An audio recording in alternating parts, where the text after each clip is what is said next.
नित्यानंद करी वरा भय करी सौंदर्य रत्ना करी निर्धता खिल घोर पावन करी प्रत्यक्ष माहेश्वरी प्रलयाचल वंश पावन करी काशीपुराधीश्वरी भिक्षाम देही कृपावलंबन करी माता अन्नपूर्णेश्वरी। क्या आप जानते हैं, एक समय ऐसा भी आया था जब स्वयं महादेव त्रिलोकीनाथ भिक्षुक बनकर भीख मांगने पहुंचे थे। यह कहानी माता पार्वती के अन्नपूर्णा स्वरूप की है, जिन्होंने पृथ्वी को भोजन और जीवन का वरदान दिया था। भगवान शिव हैं बुराई के नाशक, संहारक, दानवों का वध करने वाले। दूसरी ओर पार्वती ऊर्जा, वृद्धि और प्रकृति की जननी के रूप में सारी मानवता को सुख प्रदान करने वाली, भौतिक सुखों को देने वाली है। शिव और पार्वती दोनों एक साथ अर्धनारीश्वर का एक दिव्य मेल बनाते हैं। एक शिव और शक्ति के मिलन से प्रकृति में संतुलन बना रहता है। लेकिन क्या आपने कभी सोचा है कि सर्वोच्च देवता भी कभी गलती कर सकते हैं?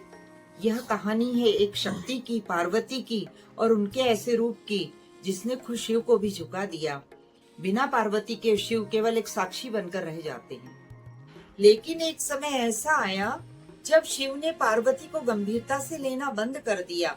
उन्हें लगा भौतिक संसार केवल एक भ्रम है, माया है, मूल्य नहीं। पार्वती मुस्कुराती रही, सहती रही, लेकिन हर धैर्य की एक सीमा होती है। एक दिन उन्होंने निर्णय लिया कि शिव को दिखाना होगा कि पार्वती के बिना संसार का संतुलन संभव नहीं। पार्वती चली गई और साथ ले गई वो ऊर्जा, वो उर्वरता जो धरती को जीवन देती थी।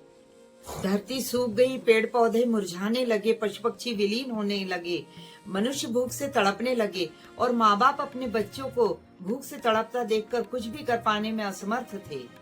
शिव जो कभी निडर थे अब मौन हो गए।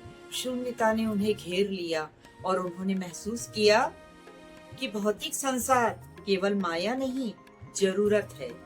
तभी एक चमत्कार हुआ। एक स्त्री प्रकट हुई, हाथ में सुनहरा कटोरा, रत्न जड़ित करछुल, मुस्कान में ममता की झलक। वो थी मां अन्नपूर्णा, भोजन की देवी, धरती की माँ जो भूख मिटाती है और आत्मा को तृप्त करती है।